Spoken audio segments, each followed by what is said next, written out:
जो व्यक्ति जितना दूर तक देख पाता है उतना ही अपने पास आता है। ध्यान कक्ष में किया गया ध्यान यदि तुम्हारे जीवन में अवतरित नहीं हो रहा तो बेकार है। मेरे साइकिल पर एक ने पैरों से गुजार दी, अपनी थप्पड़ दिया उसको बहुत जोर का, सारा बुद्धत्व तो गया तेल लेने। जंगल की शांति जंगल में ही रहती है। वर्तमान के चिंतन से हमें ज्यादा मूल्यवान सबक मिलते हैं, समझ मिलती है। इंसान के लालचों का अंत नहीं, और जब तक लालच है तब तक ध्यान नहीं। कि विचार तक आरंभ होने से पहले भाव होता है,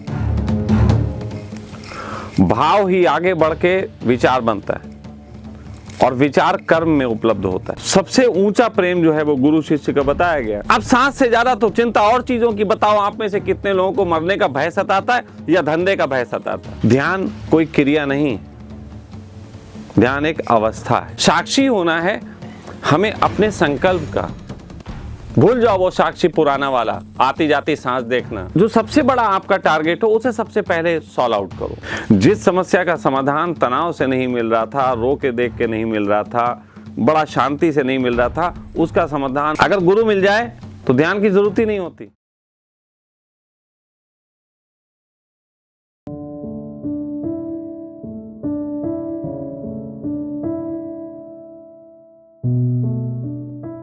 पहला सवाल पूछने में बड़ा है, आंसर छोटा हो सकता है उसका। ठीक है, नहीं, तो तुम पूछो तो। सवाल जो है वो पूछने में छोटा है, उसका आंसर बड़ा हो सकता है, ऐसा मुझे लगता है। सही, अच्छा अच्छा तो पहला सवाल जो है बड़ा पूछने में, वो मैं पूछ लेता हूँ अभी। जी। कुछ नहीं करना, बस होना, जस्ट बी, मतलब ध्यान। ये सिखाया गया है, मतलब जस्ट बीइंगनेस मतलब ध्यान। इस ध्यान की अवस्था जस्ट बीइंगनेस मतलब ये हमने अच्छी तरह से रट लिया है। ध्यान का एक लक्षण बताया गया है साक्षी भाव। अब मैं मेरे बारे में, मेरे बाबत कुछ बताना चाहता हूँ। जब मैं ध्यान में बैठा रहता हूँ तो कुछ समय बाद मुझे पता चलता है कि विचारों की एक श्रृंखला तैयार हो चुकी है। अब इस समय मैं सावधान हो जाता हूँ। 8-10 विचार होने के बाद मन जगह पर, मतलब जहाँ ध्यान में बैठे हैं उस जगह पर और उस समय पर आ जाता है। लेकिन फिर मैं सोचता हूँ कि ये विचारों की श्रृंखला कैसे तैयार हो गई। इसका एनालिसिस मन में शुरू हो जाता है। जैसे कि अभी अभी का लेटेस्ट विचार कौन सा था, वो विचार किस विचार की पेट में से निकला, और वो सेकंड लास्ट विचार वो भी किस विचार के पेट में से निकला, फिर उसके पहले, फिर उसके पहले, फिर उसके भी पहले। ऐसा चलता है ताकि मैं जड़ तक पहुंच सकूं। तो क्या मैं साक्षी भाव में हूँ, या फिर मुझे ये बताए कि जैसे रास्ते के किनारे बैठे हैं और सड़क पे से गाड़ियाँ जा रही है, एक के बाद दूसरी, पहले पीली फिर सफ़ेद फिर काली, ऐसी गाड़ियों को साक्षी भाव में देखना तो आसान है। उन गाड़ियों के बारे में ममत्व ना आना या विचार ना आना, ये तो आसान बात है। लेकिन विचारों के बाबत यह साक्षी भाव विचार गुजर जाने के बाद आता है कि ये विचार आकर गए थे और ये श्रृंखला तैयार हुई थी। लेकिन यह साक्षी भाव तब नहीं होता जब एक विचार के पेट में से दूसरा विचार निकल रहा होता है। गाड़ियों के बारे में तो आसान है, क्योंकि एक गाड़ी दूसरी गाड़ी के पेट में से तो नहीं निकलती। कृपया मुझे बताएं कि मैं ध्यान में कहाँ तक हूँ। क्या विचारों की श्रृंखला समझ में आ जाए, इसी को साक्षी भाव नहीं कहा जा सकता क्या? कृपया एक्सप्लेन करें। पहली बात है कि साक्षी भाव के संबंध में जब ये कहा गया कि आते जाते विचारों को देखें, तो वो विचार असल में विचार नहीं है, वो वर्तमान की परिस्थिति है। अगर आप वर्तमान की परिस्थिति में जो भी कर रहे हैं, चाहे वो व्यवसाय हो, चाहे वो प्रेम हो, चाहे वो कुछ भी हो, वर्तमान की परिस्थिति में आप जिस कर्म में हैं उस कर्म के संबंध में साक्षी भाव रखना, ये साक्षी भाव की सही दिशा है। लेकिन हम सब बैठ जाते हैं खाली वक्त में और सोचते हैं आते जाते विचारों को देखें। तो मैं आपको बता देना चाहूँगा कि जिस प्रकार आपके एक कर्म से दूसरा कर्म जन्म लेता है, आप एक कर्म करें, उस कर्म के बाद एक दूसरा कर्म आता है, उसी प्रकार जो है वो आपके मन में भी अगर आप एक विचार करेंगे तो उसकी दूसरी श्रृंखला स्वतः तैयार होने लग जाएगी। और सबसे बड़ा खतरा यह है क्योंकि वो आपने मन के तल पे किया, उसका यथार्थ से कोई लेना देना नहीं, तो आप बहुत जल्दी भ्रम में पड़ेंगे। जिस चीज का भी, जिस घटना का भी यथार्थ से लेना देना नहीं है, वो आपको एक ऐसे भ्रम में डाल सकती है जहां पे आप एक ऐसे अहंकार को उपलब्ध होंगे जो आपकी नजर में निरंकार होगा। थोड़ा समझें।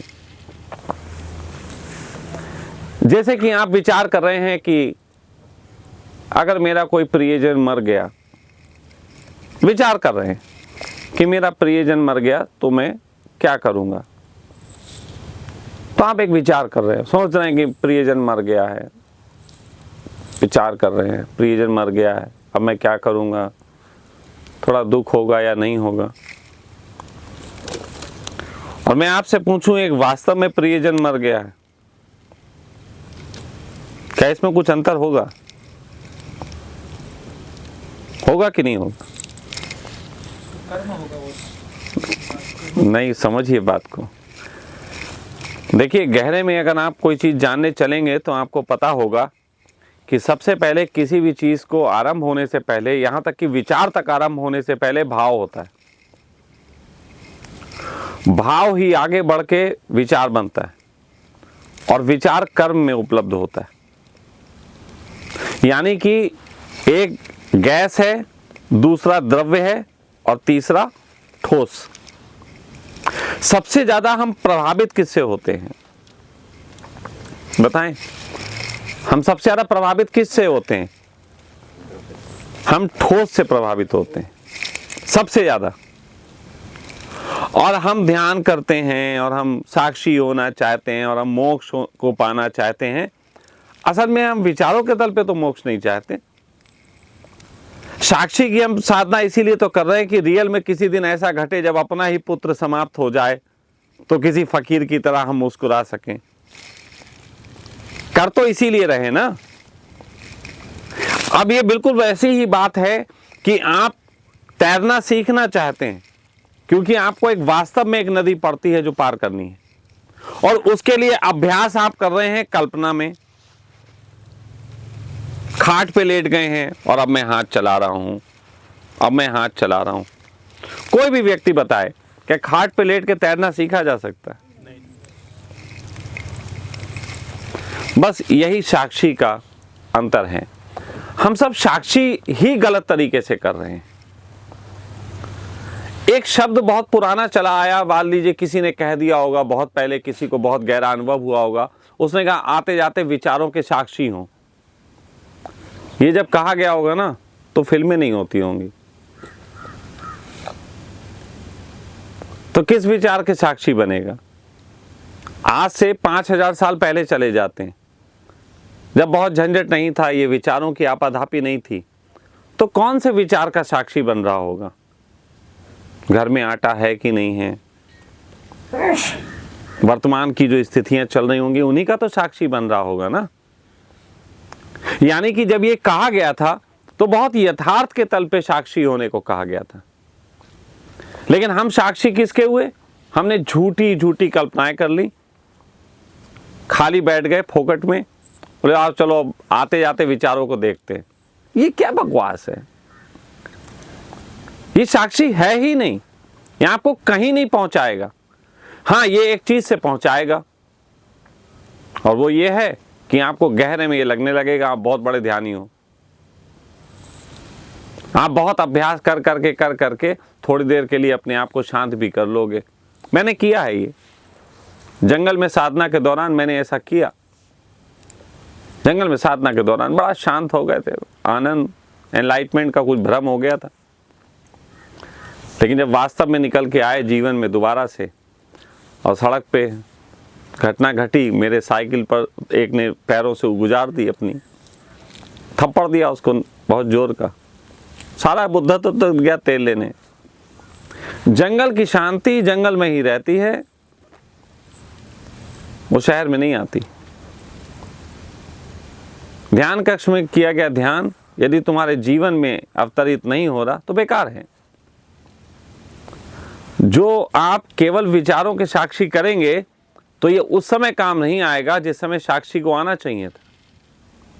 असली घटना जब घटेगी, असलियत में चोरी हो जाएगी, असलियत में कोई प्रियजन मर जाएगा, असलियत में जब आपको नुकसान होगा, असलियत में जब आपके ऊपर कुछ बीतेगी, आप सामना नहीं कर पाओगे।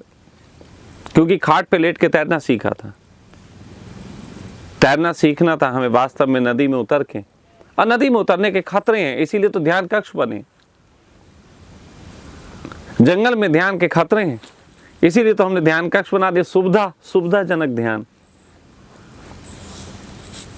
और सुविधाजनक ध्यान ऐसा समझो बस कल्पनाएं हैं। आप उन कल्पनाओं से कितना ही खेल लीजिए, आप कितना ही कहिए विचारों में हम जान गए, सब मोह माया है। बेटे के चोट लगे, खून निकल आए तो बताइए, बात तो तब आती है। इसलिए मेरा मानना है कि आपने जो प्रश्न पूछा उस प्रश्न में ही बहुत सुधार करने की जरूरत है कि वास्तव में साक्षी कैसे करें। वास्तव में साक्षी के लिए आपको कहीं झूठे आयोजन करने की जरूरत नहीं। वर्तमान की परिस्थिति को आप देखें, वर्तमान की परिस्थिति में ठहरें। अब जैसे हमारे पास कोई इलाज कराने आता है, कोई ध्यान करने के लिए आ जाता है, तो मैं उससे एक ही चीज बोलता हूं, उम्मीदें कितनी लेके आए हो? एक ही प्रश्न, ये मैंने आपसे भी किया था, क्या उम्मीद है? तो उम्मीद ज्यादातर लोगों की उम्मीद ही है।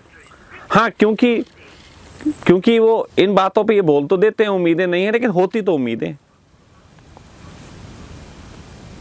तो साक्षी बनना है कि हम किस लिए आए और क्या चाह लेके आए।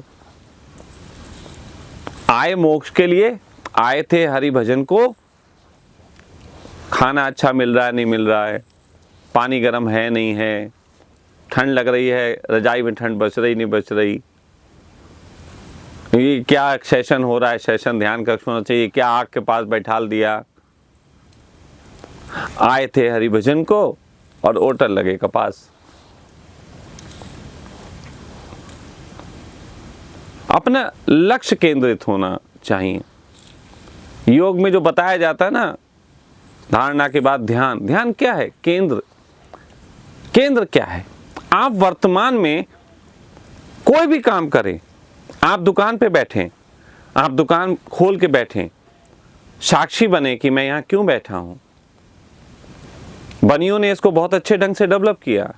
उन्होंने कहा हम बैठे हैं क्योंकि इससे आय आती है और वो घर पे हमारे बच्चों का खर्चा चलाती है, लेकिन इसको धर्म बनाना है तो हमने अपने ग्राहक को भगवान मान लेना है। तो कोई भी आता है, अगर पुराने बनिए को याद करो, कोई भी आया, आओ प्रभु क्या दें, वो उसी में है। वो इतना शुद्धतम रूप से है कि अगर कोई ऐसा व्यक्ति आ जाएगा जो उस समय उसकी मनोदशा यानी कि धन कमाने की मनोदशा के खिलाफ बात करे, जैसे कोई आए, भैया उधार दे दो, माफ करो बाबा उधार नहीं, क्योंकि धंधे पे बिल्कुल चौकस केंद्र पे स्थित, हंसी तो आई होगी, लेकिन यही ध्यान पे चले जाओ ना। धंधे पे तो वो हंसी आ सकती, ध्यान पे हंसी ला के दिखाओ कि ध्यान करने बैठे मोक्ष के लिए, भोजन अच्छा बना कि नहीं बना, सफाई अच्छी है कि नहीं, इन्हीं पे ध्यान है। आए थे हरि भजन को ओटन लगे कपास। साक्षी होना है हमें अपने संकल्प का। भूल जाओ वो साक्षी पुराना वाला, आती जाती सांस देखना। अरे बहनचोद, सांस भी कोई देखने की चीज है, उसे चलने दो। देखना है अगर तो देखो कि तुम्हारा मूल इस समय क्या था। मुझसे पूछो, मैं चीजों को अपनी करता हूं तो मेरा एक केंद्र होता है कि ये केंद्र है, और उस केंद्र के इधर उधर कोई चीज आएगी मैं हटा दूंगा। इसीलिए तो मुझे लोग समझ नहीं पाते। जब मेरा जो केंद्र होता है, फिर मेरा उस समय वो केंद्र होता है। जब तक मैंने उसे बना रखा है केंद्र, मैं उससे नहीं हिलूंगा। लेकिन उसके बाद कोई परिस्थिति बदले, केंद्र मेरा हिल जाए, फिर मैं उस केंद्र पे लक्ष्य साध लेता हूं। मछली की आंख मेरा लक्ष्य है तो मैं मछली की आंख देखूंगा, और यदि व्यक्ति का किसी का सर केंद्र होगा तो मैं वो देखूंगा। तो आप नोटिस करें कि आपका भी केंद्र बदलता है। क्लिनिक में अलग होता है, घर में अलग होता है, सोते वक्त अलग होता है, केंद्र तो बदलते हैं ना। और उस केंद्र के ही तो साक्षी होना है। आती जाती सांस इसलिए कहा था क्योंकि वो केंद्र है। काम आती होगी 2500-4000 साल पहले, अब नहीं आती काम। जब तक उनके केंद्र वो थे, हमारा केंद्र ये है। उस समय लोगों को चिंता नहीं थी किसी चीज की, सिर्फ सांस की चिंता थी कि सांस ना कहीं निकल जाए, तो सांस केंद्र थी। अब सांस से ज्यादा तो चिंता और चीजों की। बताओ आप में से कितने लोगों को मरने का भय सताता है या धंधे का भय सताता है? गौर करके देखो। अगर आपको बता भी दे आके, या कोई पंडित पीछे से कह भी दे 1 घंटे बाद मरने वाले हैं, और उसी वक्त बेटा आए कि पापा जी एक बिजनेस में 1 करोड़ का कुछ काम होने वाला है, भाड़ में क्या मरना, पहले काम देख लो। आदमी की स्थिति ये है। तो तुम्हारा केंद्र बदल गया ना। केंद्र तुम्हारा है, तुम्हें केंद्र देखना चाहिए। और तुम देख रहे हो कि वो महात्मा बुद्ध ने कौन सा केंद्र देखा था। उनका केंद्र उनका था। महात्मा बुद्ध को थोड़ी ना बनिया बनना था, बनिए, और वो तो राजा के बच्चे। तो वो आती जाती सांस देखें, समझ में आता है। लेकिन तुम सबकी तो अलग अलग केंद्र है। किसी का धन केंद्र है, किसी का स्त्री केंद्र है, अलग अलग लालच हैं। हाँ, किसी का ध्यान भी केंद्र हो सकता है, लेकिन फिर ध्यान ही केंद्र बनाओ और उस केंद्र पे अपने को टिकाओ, उस केंद्र के साक्षी बनो। जैसे यहां आ गए और बैठे हैं किसी वक्त, देखिए मेरा केंद्र है कि आप आए हो, आपके लिए क्या बेहतर कर सकें, ये मेरा केंद्र है। मैं अपने केंद्र पे रहता हूं। भोजन अच्छा बना लो, ये अच्छी कर दो, जो व्यवस्थाएं हैं उस पे मेरा केंद्र है, वो मेरा केंद्र है।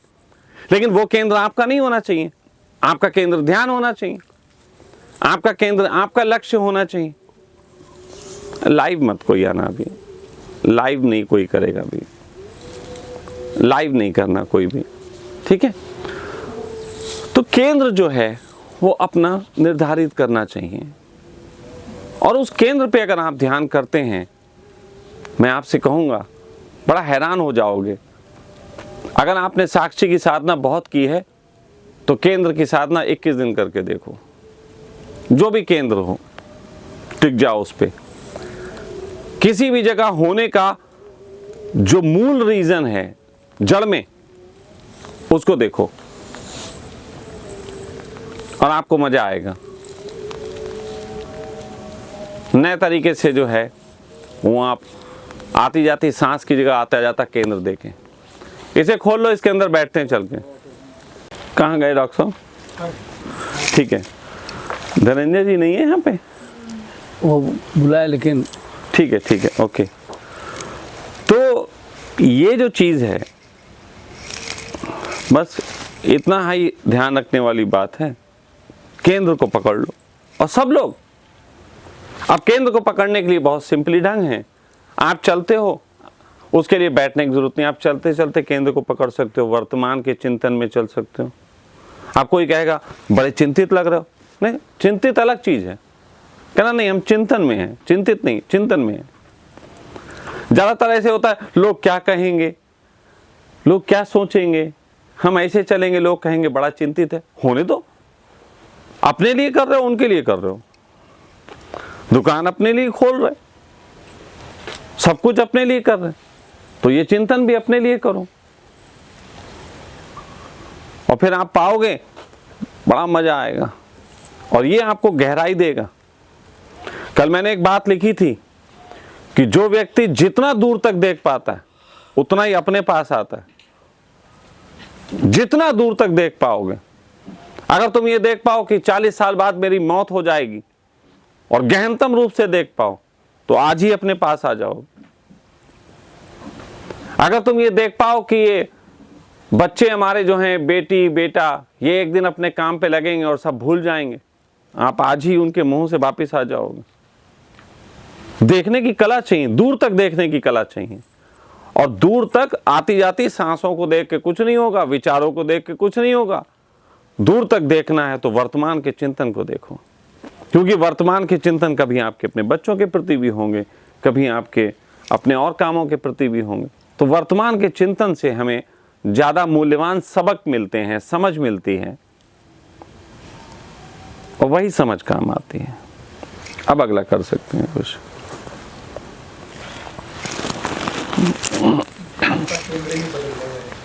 कोई बात नहीं, करिए। दूसरा सवाल थोड़ा बहुत गिर भी चुका है। गिर चुका तो रहने दीजिए, दोबारा क्यों उठाते मारने के लिए? एक लाश को क्यों मारेंगे? पुरानी ध्यान की धारणा से ये पैदा हुआ है। पूछ लेता हूँ। जी जी, पूछ लीजिए। 3 उप प्रश्न है जी। चिंतन, मनन और ध्यान में क्या फर्क है? दूसरा, किसी समस्या को लेकर या कोई विषय का प्लानिंग लेकर चिंतन और मनन पर जोर दिया जाता है। विषय का मनन करो, चिंतन करो और गहराई में उतर जाओ। यह जिंदगी के उलझनों को हल करने के लिए जरूरी भी है। बिल्कुल। और खासकर विद्यार्थियों को भी इसका फायदा होता है। ठीक है।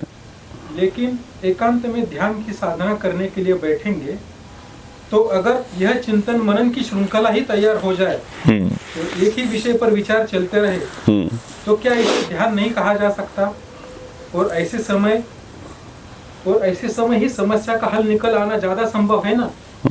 और तीसरा प्रश्न इसमें, क्या ध्यान मतलब साक्षी भाव चिंतन मनन का मारक है? और वाइस वर्सा भी क्या सच है? अब ये मतलब साक्षी भाव तो मतलब ही हो गया। खैर समझे, चिंतन मनन ध्यान, जैसे सामान्यतः हम कहते हैं बुद्ध ध्यान में है, सामान्यतः हम कहते हैं बुद्ध ध्यान में है, शंकर ध्यान में है, ओशो ध्यान में बैठे हैं। अब फिर हम आपसे कहते हैं ध्यान करो, ये ध्यान करते हैं। फिर हम कहते तुम ना वैसे नहीं बैठे हो जैसे वो बैठे थे। सारी लड़ाई क्यों है? ध्यानियों के बीच लड़ाई क्यों है? असल में बात यह है, ध्यान कोई क्रिया नहीं है, ध्यान एक अवस्था है। ध्यान क्रिया नहीं है, ध्यान अवस्थाएं हैं। और वो अवस्था पैदा होने के लिए आपको चिंतन और मनन से गुजरना पड़ेगा। बहुत सिंपल सा शब्द है। चिंतन का अर्थ है कि तन से जुड़ी चीजों के प्रति चिंता। यही तो अभी बाहर कह रहा था, चिंतन। तन से जुड़ी चीजें, यानी कि जो आप कार्य कर रहे हो वर्तमान में, जो रियलिस्टिक वर्क हैं आपके, आपकी दुकान, आपका धन, आपकी पत्नी, आपके बच्चे, आपकी लालचें, शरीर से जुड़ी जो चीजें। आपको मालूम है ज्योतिष विज्ञान में 3 कुंडलियां होती हैं, जिसे देखने के बाद पूरा विश्लेषण होता है इंसान का। एक कुंडली लग्न कुंडली होती है, जो इंसान के शारीरिक संरचना के संबंध में नॉलेज देती है, और नॉलेज देती है कि शरीर से जुड़े इसके जो कृत्य होंगे वो कैसे कैसे घटेंगे। एक कुंडली चंद्र कुंडली होती है, जो इंसान के मन के बारे में बताती है। एक कुंडली सूर्य कुंडली होती है, जो इंसान की आत्मा के संबंध में व्याख्यान देती है। 3 कुंडलियां होती हैं। तो चिंतन जो है वो शरीर के प्रति जो चीजें हैं, हमारी तन से जुड़ी चीजें जो हैं, उनके प्रति भय चिंतन है। और उनके प्रति जो भय है वो क्यों उठता है, उसकी सार्थकता और व्यर्थता को समझने के लिए मनन है। इसकी जो प्रक्रिया है वो साक्षी होना है, और इनके बाद जो प्रसाद स्वरूप हाथ लगता है वो ध्यान है। आप प्रक्रिया को ही ध्यान मान रहे हैं, आप साक्षी होने को ही ध्यान मान रहे हैं। बहुत बार बैठाल दिया गया ऐसा, साक्षी होना ही ध्यान नहीं। मैं कहूंगा साक्षी को अभी दो तरीके का साक्षी होता है, उसको भी समझ लें। अगर साक्षी भी नहीं समझेंगे तो प्रॉब्लम हो जाएगी। एक साक्षी होता है जो आपकी ध्यान तक पहुंचने के बीच में काम आता है, जिसको प्रक्रिया का हिस्सा कह सकते हैं। चिंतन मनन, चिंतन पहले आपका चिंता आएगी, फिर उस पर जो मनन आएगा, मनन की प्रक्रिया जो मैंने बाहर बताई कि वो मनन की प्रक्रिया पे आप जो हैं वो साक्षी होइए। और मनन की प्रक्रिया से अगर साक्षी होंगे तो उसके बाद आपको एक आनंद घटेगा। आप कहते सोल्यूशन मिल गया, समस्या है सोल्यूशन मिल गया, सोल्यूशन बड़ा आनंद देता है, आप उसको आनंद मान लीजिए, आप उसको ध्यान मान लीजिए। उसके बाद जब सतत ऐसी हजारों प्रक्रियाओं से आप गुजरेंगे तो आप इतने अभ्यस्त हो जाएंगे कि फिर आपको एक और चीज घटेगी जिसको भी साक्षी कहा जाता है, और वो चीज है जिसको बोला गया तथाता, साक्षी की परिणति तथाता।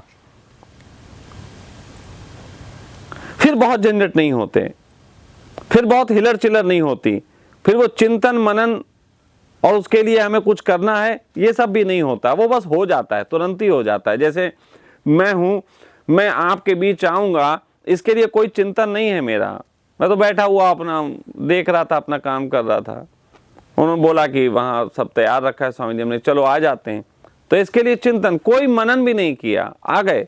अब आप लोग जो भी पूछो शुरुआत से कर देंगे हम, हमें कोई स्वामी जी से पूछो, हम तो इनसे ये भी नहीं पूछते। कभी कभी अगर सामने पड़ जाएं तो मैं पूछ लेता भाई क्या प्रश्न है, कुछ अच्छे हैं कि नहीं है, वो तो बस एक ऐसे समझ लो कि यार कुछ मजा आएगा नहीं आएगा, वरना हम कभी नहीं पूछते कि आपने कौन से प्रश्न। मैं कोई प्रिपरेशन नहीं करता, वहीं बैठूंगा वहीं बात होगी, क्योंकि अब मामला तो तथाता तक है, जब चाहेंगे देख लेंगे। आपके हाथ में टॉर्च होनी चाहिए, तथाता है टॉर्च, फालतू में हर समय जलती रहे टॉर्च वीक हो जाएगी। टॉर्च का काम है, उसमें एक बटन होता है, अंधेरा आया जलाई और देख ली। लोग मुझसे पूछते हैं स्वामी जी आप हर समय निर्विचार रहते हो, क्या बकवास बात है यार, क्या बकवास सी बात है, क्यों निर्विचार रहना। बोले फिर मतलब आप कैसे रहते हो? अरे मैंने कहा नॉर्मल, जैसे तुम वैसे हो। बोले लेकिन आप जब बात करते हो तो लगता है बड़ा गहरा, आप तो बड़े चिंतन गहरे। मैंने कहा वो टार्च बनी रखी है, वो तब खोल के डाल लेते हैं उस पे, वो तब की तब डाल लेते हैं, फालतू में क्या डालना। समस्या आई नहीं, हम डरे बैठे हैं, आएगी देखी जाएगी, जब आएगी तो देखेंगे। मेन चीज पे काम होना चाहिए, तन के दर्दों पे, जहां पे चिंताएं आए वहां पे मनन करो। उस मनन को करने की प्रक्रिया जो है वो साक्षी भाव, ये स्वामी जी बहुत अच्छा करते हैं, हमारे बालेश्वर जी। जब कोई तो आ जाती है सब बैठ के इनको आज कोई सब्जेक्ट आ जाए तो 3 दिन सोचते हैं उससे, और उसके बाद ये सटीक आंसर उसका लेके आते हैं, सटीक। मैं ये कहूंगा इनकी चिंतन मनन की प्रक्रिया बहुत अच्छी है, लेकिन इनकी जो प्रक्रिया है वो इनके हिसाब से बहुत अच्छी है, क्योंकि इसमें बहुत सारे चिंतन, ये केवल अपने तन का ही चिंतन नहीं करते, ये दूसरों के तन का भी चिंतन कर लेते हैं। लेकिन अब मेरे जैसा भी कोई व्यक्ति होता है जिसे अपने तन का चिंतन करना होता है, हम तो फास्ट कर लेते हैं, हमें देर नहीं लगती, क्योंकि केंद्र में हमने अपने को मान रखा है। उनका केंद्र संसार समाज भी है, उनका केंद्र, वो थोड़े और भाव के आदमी है तो उनका केंद्र वहां है, इसलिए वो चिंतन मनन थोड़ा लंबा जाता है। पहले मैं नहीं समझता था, मैं समझता था सोचने की केवल कैपेबिलिटी की बात है, नहीं, बात कैपेबिलिटी की नहीं है, बात यह कितने लोग शामिल हो गए उसमें। तो यदि आपके चिंतन में अत्यधिक लोग शामिल हैं तो आपका मनन भी देर तक चलेगा, यदि केंद्र में सिर्फ आप हो तो आपका मनन कम देर चलेगा, क्योंकि अपने को तो समझना बहुत आसान है, क्योंकि परिणामों के लिए भी आपको तैयार होना है और आनंद के लिए भी आप ही को तैयार होना है। तो कुल मिला के बात यह है, चिंतन मनन ध्यान और फिर साक्षी मिलेगा, ऐसा नहीं है, वो साक्षी नहीं, वो तथाता मिलेगा। पहले जो मनन की प्रक्रिया में आपका सहयोगी बनेगा वो है साक्षी। तो ये सब लोग थोड़ा सा समझ लें, मनन की प्रक्रिया में साक्षी है, वरना खाली बैठे जो देखते रहते हैं मिसफिट हो जाते हैं। मेरे पास अभी एक आया था केस, दिव्या ने बताया, एक लेडी का था कि उसका बेटा ध्यान करते करते बड़ी अजीब सी पागलपन की स्थिति में पहुंच गया। अननेसेसरी हम विचारों को अपनी ऊर्जा देके विचारों से विचारों का जन्म करवाते रहते हैं, फिर उसी से लड़ते रहते हैं। विचार जो हैं वो रक्त बीज हैं, वो कभी मरेंगे नहीं, घास है, घास का किसी ने बीज नहीं डाला पूरी पृथ्वी पे, बस उसे थोड़ा सा पानी चाहिए होता है। उसी तरीके से मन है, मन तो बस परमात्मा का बोया हुआ ही है, क्योंकि परमात्मा की चाह उठी कि मैं दो हो जाऊं, उसकी चाह से ही तो पैदा है। तो वो तो ऐसा घास का बीज है जिसे आप थोड़ा सा पानी दे दीजिए अपनी साक्षी का, और वो देखो धड़ से जमाता है। इसीलिए उसको क्यों जमाना? तन की दिक्कतें, वास्तविक जो पीड़ाएं हैं, उनका चिंतन श्रेष्ठ है। ये इस युग की बात होगी कभी बड़े कारगर। बुद्ध ने बड़ा काम कर लिया होगा इससे, भूलो बुद्ध को। आप कौन सा अपनी बीवी छोड़ के कहीं जा रहे? बुद्ध चले गए। आप अपना काम देखो, वर्तमान में आपकी स्थिति में आप कहां हो, और आपका मतलब सबसे। सब लोग ये देखें वर्तमान में वो कहां टिके हुए हैं, उस चीज पर चिंतन करें। और वो चिंतन करने में भी एक चीज और है, वो भी एक विधि बताता हूं। अगर आप किसी चीज पे मनन कर रहे हैं, किसी चिंतन पे आपका मनन चल रहा है, तो मनन अगर आप ऐसे करते हैं तो आप मनन को सही से कर नहीं पाएंगे, क्योंकि आपने मन के साथ तनाव दे दिया। यानी कि अभी वो मनन की स्थिति में आप नहीं हैं, आप जस्टिस नहीं हो पाएंगे, क्योंकि आप चिंतन को पकड़े बैठे हैं। चिंतन है, फैक्ट है, लेकिन मनन की अवस्था में चिंतन हटाना पड़ेगा। इसीलिए कई बार समझदार लोग कहते हैं चिंता लेके थोड़ी ना तुम उससे समस्या का समाधान पालोगे, चिंता हटा के बात सोचो, प्रैक्टिकल बात। फिर दूसरी चीज, रो के कभी किसी समस्या का हल नहीं होता। तो एक तो जो मुंह उतार लेते हैं वो भी मनन बेहतर नहीं कर पाएंगे। जो व्यक्ति रोते हैं वो भी कभी मनन बेहतर नहीं कर पाएंगे। फिर तीसरी चीज है, वो है शांत, या तो बैठ सको। अब शांति के लिए भी फिर वो कहेंगे पहले शांति के लिए एक सूत्र बता दो, इसलिए हम कहते हैं भाड़ में गया शांति का सूत्र, वरना फिर वो सूत्रों के चक्कर में अटक जाता है आदमी। मैं सिंपल सी बात कहता हूं, मुस्कुरा के देखो। और गजब की बात, जिस समस्या का समाधान तनाव से नहीं मिल रहा था, रो के देख के नहीं मिल रहा था, बड़ा शांति से नहीं मिल रहा था, उसका समाधान मुस्कुराने से आपको तुरंत मिल जाए। क्योंकि मुस्कुराने की खासियत यह है कि जैसे ही आप मुस्कुराते हैं किसी भी अवस्था में, आपको वो चिंता जो है छोटी मालूम होने लगती। थार बैठो बैठो बैठो बैठ। तो हमेशा मुस्कुरा के, अगर आप मुस्कुरा नहीं सकते तो फिर आप ये समझ लो कि फिर आप अवधि बढ़ा देंगे या फिर गलत ट्रैक पे जा सकते हैं। कोई भी चिंता हो, मुस्कुरा के उसका मनन करो और बहुत अच्छे तरीके से जो है वो सॉल्व हो जाती है। आगे बढ़े। हम ध्यान कर रहे हैं, मगर कैसे जाने कि ये सही हो रहा है कि नहीं, इसका अनुभव कैसे करें? और ध्यान के लिए ज़रूरी है कि किसी से जुड़ना या गाइडेंस पाना चाहिए? ध्यान के लिए जो है वो गाइडेंस की अगर ज़रूरत पड़े तो इसका अर्थ है कि तुम्हें जो है एक गुरु की ज़रूरत है। फिर वो लंबी प्रक्रिया हो जाएगी। वो इसलिए लंबी हो जाएगी कि गुरु पे जब तक तुम्हें पूर्ण विश्वास ना हो तब तक तुम ध्यान की गहराई में उसके साथ नहीं उतर सकते। और गुरु पे पूर्ण विश्वास एक ही ढंग से हो सकता है, और वो ये है कि गुरु मिला फिर भगवान की तलाश नहीं। यानी कि गुरु मिल जाए तो ध्यान की जरूरत ही नहीं। समझे? अगर गुरु मिल जाए तो ध्यान की जरूरत ही नहीं होती। ध्यान की जरूरत ही उस इंसान को है जिसको गुरु नहीं मिला। और ये इतना कॉम्प्लिकेटेड है कि कई बार लोग कहेंगे अरे गुरु मिला है यार, वो तो आप कह रहे हो ध्यान नहीं, क्योंकि ध्यान कह के तो गुरु जी ने पास बुलवाया था। तो तुम गुरु जी के लिए नहीं गए थे, तो तुम ध्यान के लिए गए थे। और फिर ध्यान के लिए गए तो मैं आपसे कह देता हूं कि उनकी बात तुम तभी मान पाओगे पूरी जब उनसे प्रेम कर लो। और ये बहुत कॉम्प्लिकेटेड है, ये इतना उलझा हुआ है। ये बात बोलते ही सबकी ही धरती हिल गई होगी, अब क्या करें। फिर समझो, जैसे मैं कहूं कि हु करने से या ओम ओम करने से या योग निद्रा करने से तुम्हें इस तरीके का आनंद मिलेगा।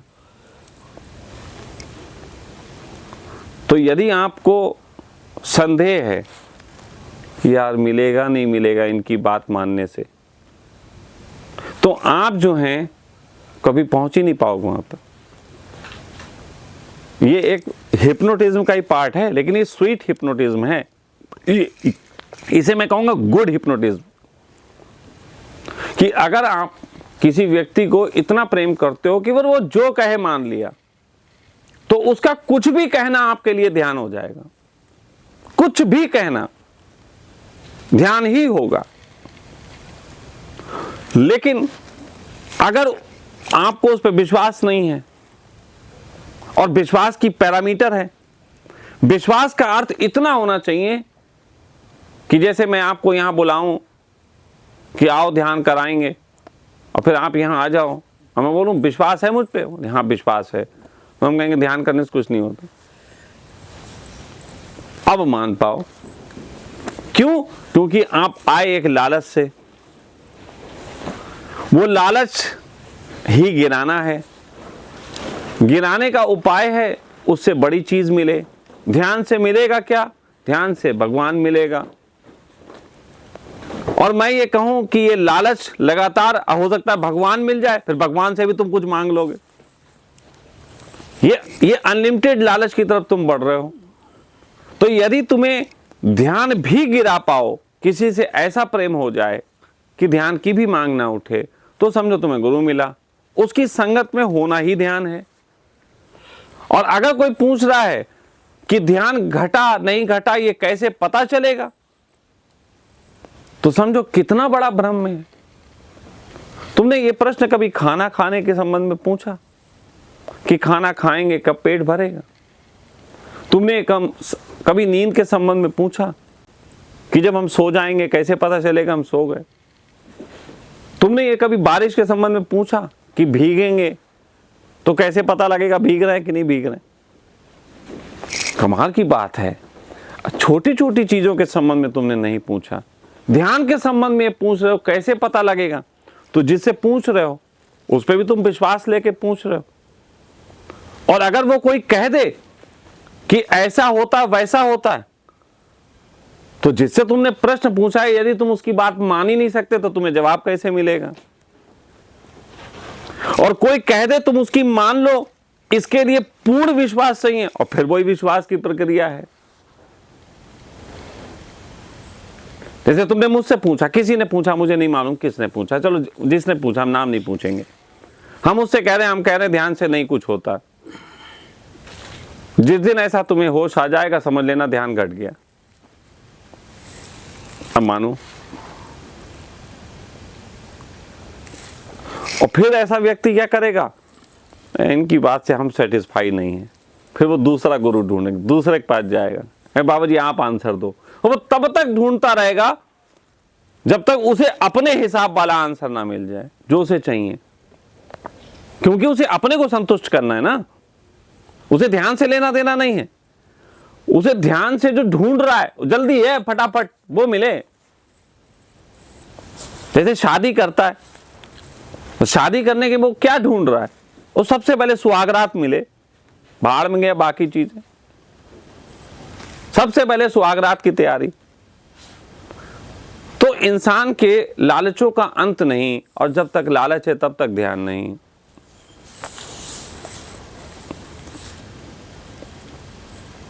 और ये बात नहीं समझ में आ सकती, मैं ये जानता हूं, फिर भी उत्तर दे रहा हूं।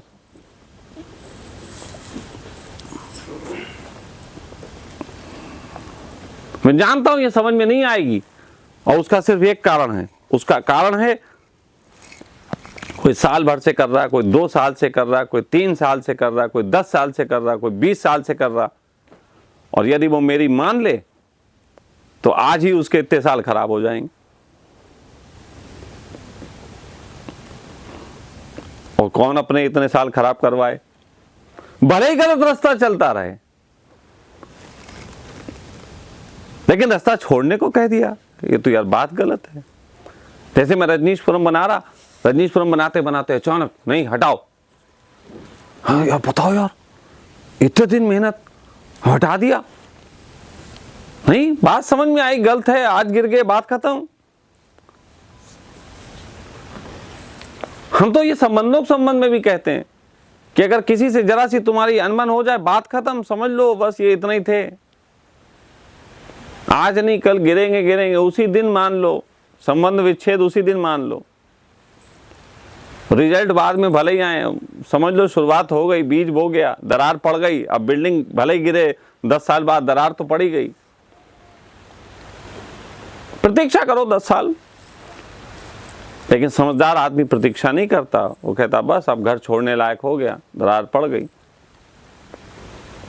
तो मेरा अपना ये जीवन का अनुभव है कि ध्यान के संबंध में ये विचार ही आना कि ध्यान कब घटेगा, लालच का प्रतीक है, चाहे किसी को भी आता हो, लालच का ही प्रतीक है। और लालच तब तक है जब तक तुम हो, तो जब तक तुम नहीं गिरोगे लालच नहीं गिरेगा। तुम्हारे गिरने की तरकीब है, कोई तुम्हें ऐसा मिल जाए जिसमें तुम्हारी नदी समाहित हो जाए। आप देखो गंगा कलकत्ता तक ही है, उसके आगे तो सागर ही है। गंगा वहां जाके अपना अस्तित्व खो देती है। वो ये तो नहीं कहती हिमालय से लेके हम यहाँ तक आ गए कद्दू कि अब तुमने सागर खड़ा कर दिया, इसका नाम भी गंगा रखो तब हम आगे बढ़ेंगे, ऐसा तो नहीं कहती। वो तो खो देती है अपने को। भले ही कितने दिन से वो चल रही थी, भले ही उसको सदियां लग गई थी वहां तक पहुंचने में, न जाने कितने पहाड़ों को, रेगिस्तानों को उसने क्रॉस किया, लेकिन कोई बात नहीं, बात समझ में आई कि मैं अपने को मिटा दूं तभी चैन पाऊंगी, मिटा दिया। तो जो भी है, अगर ध्यान के संबंध में मुझसे बात कहोगे तो मैं यही जवाब दूंगा, जब तक तुम्हें एक ख्याल आता है तुम्हारा ध्यान पे तुम ध्यान दो, अभी बहुत लालच से भरा हुआ है, और लालच से भरे चित्त में ध्यान नहीं घटता। और ये ध्यान कर करके लालच समाप्त हो जाएगा ऐसा भी मत सोचना कि मैं और ध्यान करूंगा, और जोर लगाओ, और कूदो, और सांस फेंको, और चिल्लाओ, और जोर चिल्लाओ, क्योंकि हर बार करने से तुम्हारा अहंकार बढ़ेगा।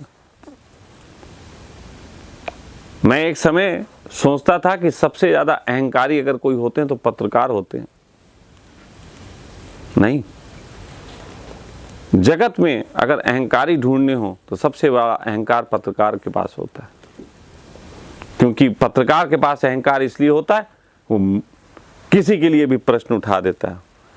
मतलब वो उस पत्रकार की बात कर रहे हैं जो वो उठा देता था किसी पे भी प्रश्न, किसी पे भी उंगली उठा देता था, चाहे राजा हो, चाहे प्रजा हो, चाहे डीएम हो, चाहे एसपी हो, तो बहुत अहंकार होता था। लेकिन जो ध्यानी होते हैं ना, उनका अहंकार तो उनसे भी श्रेष्ठ है। उसका कारण है वो तो डीएम तक और एसपी और मिनिस्टर तक पे उंगली उठा रहा है, इसलिए उसका तो केवल अहंकार मिनिस्टर तक और उस तक जाता है। और ये जो है ध्यानी, ये अपना छोड़ के बाकी सब पे उंगली उठा देता है, तो परमात्मा पे भी उंगली उठा देता है। इसलिए इसका अहंकार बहुत बड़ा है, बहुत बहुत बड़ा,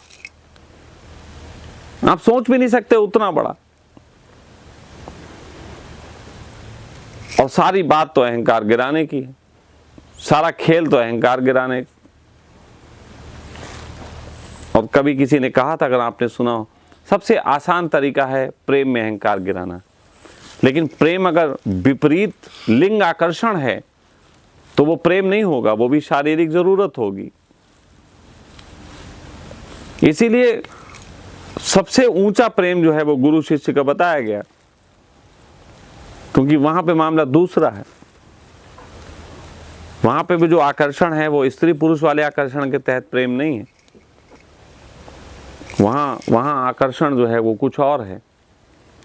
वहां एक शिष्य जो है वो गुरु में भगवान देख लेता है, वो वाला आकर्षण है। और एक गुरु शिष्य में भगवान देखता है, ये शायद आपको ना पता हो लेकिन हम बता रहे हैं, एक गुरु अपने शिष्य में भी भगवान देखता है। एक नहीं मिटता, वहाँ दो मिटते हैं। हाँ ये है, एक का मिटना दुनिया देख पाती है, दूसरे का मिटना दुनिया को समझ में नहीं आता। मिटते दो हैं। तो ध्यान जो है, जब तक ये मांग उठ रही है, पहली बात तो इसे हम क्या बताएं कि कब ध्यान घटेगा, इसे हम यही कहते हैं ध्यान ही गलत है तो कभी नहीं घटेगा। हो गया काम? जितना ही। अरे भाई इतना ही जूता लात करवानी थी। आज मौसम बहुत बढ़िया है, देखो अजान हो गई।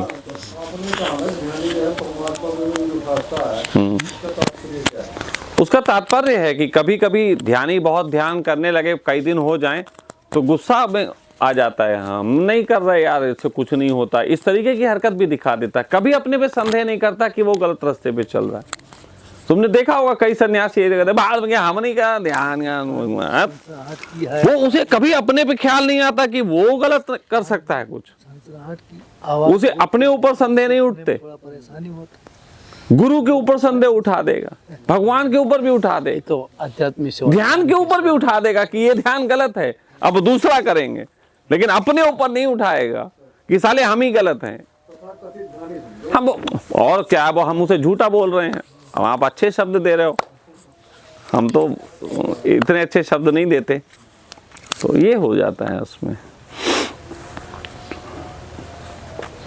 और कुछ चला जाए?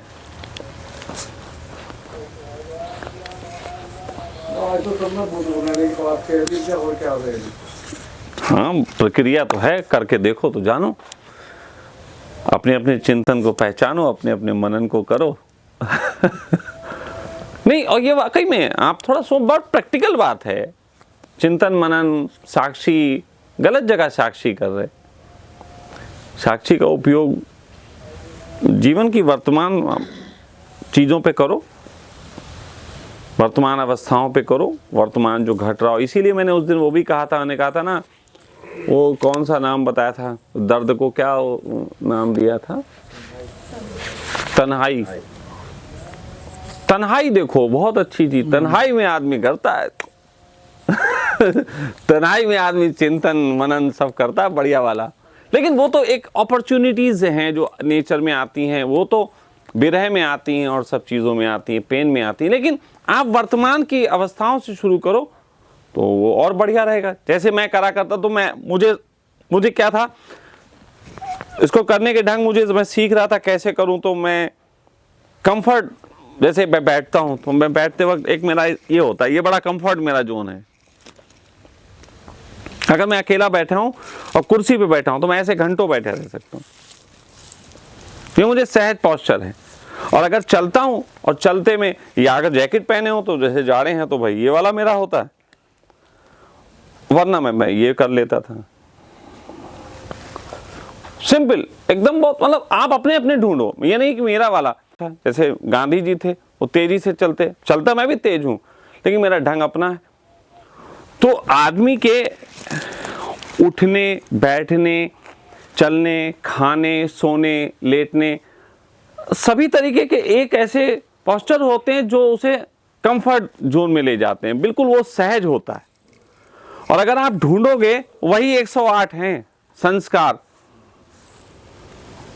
जो हमारे अंदर की जो संस्कृति है, हमारे अंदर का जो अंश है उसको आकार देता है, वही 108 हैं। तो अगर आदमी उनको पकड़ ले और उनको पालन करे तो आप पाओगे कि आप एक खास गेस्चर, खास आपका एक ढंग, वो आपको बहुत मदद करेगा, आपके मनन के लिए बहुत मदद करता है। हर एक का एक होता है अपना, और वो खोजना अपने आप ही है, वो दूसरे को देख के नहीं हो सकता, क्योंकि हर एक का शरीर भिन्न है, हर एक का आकार भिन्न है, हर एक के लिए जो उसको साधन मौजूद हैं वो भिन्न है। तो अपना अपना खोजना पड़ेगा। लेकिन मेरा अपना मैंने खोज रखा है खूब। मैं बैठूंगा, मेरे अपने खास ढंग होते हैं, मैं अपना बोलूंगा एक खास ढंग होते हैं, चलने फिरने के खास ढंग है, तो सब अपने अपने हैं। इसे करके आप 24 घंटे साक्षी रह सकते हैं, जिसको आप लोग सोच रहे हो ना 24 घंटे साक्षी का। तो 24 घंटे साक्षी में रहने का तरीका भी यही है। पहले आप अपने गेस्चर्स पहचान जाइए, उन गेस्चर्स में अपने को रखिए, वर्तमान की परिस्थिति में अपने को रखिए, तो जो भी चीज़ें आएंगी आप साक्षी रहेंगे। और यदि वर्तमान में कोई ऐसी चीज़ नहीं चल रही जो चिंतन हो तो आप आनंदित घूमेंगे भाई, तो आप आनंदित रहेंगे। जब कोई चिंतन नहीं है करने योग्य तो आप आनंदित रहिए। अब जैसे हम सन्यास के वक्त की बात बता रहे हैं, सन्यास के बाद हम बहुत अपने मस्ती में रहते थे। तो एक बार एक लड़का आया, उसने मुझसे ये प्रश्न उठाया रात के 10 बजे आके, कहने लगा कि भाई साहब मैंने आपको देखा, आप वहाँ उस दिन चाट खा रहे थे, आप बड़े आनंदित थे। एक दिन आप वहाँ कैंटोनमेंट में टहलते मैंने देखा, अरे आप बड़े आनंदित थे। एक दिन मैंने आपको साइकिल से जाते देखा, आप साहब बहुत आनंदित थे। तो वो यही तो पूछ रहा है कि यार आखिर उस सामान्य सी चीज़ कर रहे हो, आनंदित बहुत हो। तो मेरा असल में इसका मतलब है कोई चिंतन नहीं, और कोई चिंतन नहीं तो मनन नहीं। अब चिंतन नहीं और मनन नहीं तो बचा हुआ ध्यान, मजे है। लेकिन वो हमने निपटा लिया ना। जैसे अभी हमने परसों वाले दिन बच्चों को कहा, इन लोगों को, दिव्या व्या सबको, अब ये लोग क्या थे, इनको कोई भी काम सौंपते थे तो इनका ये भी है कि काम भी निपटाना है। फिर बाकी यहाँ भी बहुत सारी चीजें होती हैं आश्रम में, तो कभी इधर देखना कुछ। तो ये लोग था ना, ये अपने को समय नहीं दे पा रहे थे, ये बिल्कुल फंस गए थे कतई। और उसकी पहचान मेरे पास है, क्योंकि जब ये अपने को समय दे पाते हैं तो ये मेरे निकट ज्यादा नजर आते हैं। अब ये उस दिन मुझे पूरे दिन नजर ही नहीं आ रहे थे कई दिनों से, तो मैं कह रहा था ये हैं कहाँ सब। तो मैंने इनको कहा, मैंने कहा देखो सबसे अच्छा तरीका है कि जो आपको कार्य दिया जाए, मैंने कल से इन्हें नियम बनाया, मैंने कहा आप 9 बजे ऑफिस खोलिए, 10 बजे और 5 बजे बंद कर दीजिए। समझ लीजिए, इससे आपको एक सामाजिक स्थिति का भी ज्ञान रहेगा, समाज में क्या चल रहा है। 9 से 5 अपना ऑफिस में बैठो और सबसे पहले अपना काम निपटाओ, और तुम्हारा काम निपट गया बाकी वक्त तुम ध्यान में हो, मजे में, मुक्त। और नहीं काम निपटा तो जितना रह गया 5 बजे ताला डालो। ताला डालने का मतलब, क्योंकि थेरेपी चलती रहती है, तो ताले का मतलब तुम लोग मुक्त हो गए। अब अपने को समय दो, अब भूल जाओ चिंतन इंतन को, भूल जाओ, जो है वो हो जाएगा। और कल इन लोगों ने किया ऐसा, और ये परफेक्ट, वो टाइम से मुक्त भी हुए और अपने को समय भी दे पाए। हाँ ठीक है, फिर एनर्जी ऐसी रहती कि शायद कोई मित्र रात में भी आ गए थे, कोई बात नहीं, उनको भी बच्चे देख लेंगे। कहने का अर्थ ये है कि जो सबसे बड़ा आपका टारगेट हो उसे सबसे पहले सॉल्व आउट करो। और लोग कहते हैं बड़ा है इसे बाद में निपटाएंगे, छोटा छोटा पहले निपटाते हैं। मेरी जिंदगी का फलसफा है, मेरे पास बड़ी चीज जो है उसे पहले निपटाऊंगा, छोटी छोटी बाद में देखी जाएगी। हम ये नहीं छोटी छोटी पहले निपटाओ बड़ी बाद में निपटाएंगे, हम ये नहीं करते। हम सबसे पहले बड़ा वजन है जो, उसे पहले उतारो। अब बड़ा वजन हमने कहा ये छोटे छोटे उतार, बड़ा वजन बाद में, कमजोर हो जाता है आदमी। बड़ा वजन पहले उतारो, बाद में छोटे वजन उतारो, इससे आप बहुत रिलैक्स रहोगे। तो चिंतन की प्रक्रिया में भी यही है, जो बड़े चिंतन हैं उन्हें पहले करो, छोटे छोटे तो जो है कर्मों में आते रहते हैं उनको करते रहो। चलिए अब चलते हैं, आज शाम को आपके लिए भोजन भी हमें बनाना है। आज मैं बनाऊंगा भोजन आप लोगों के लिए।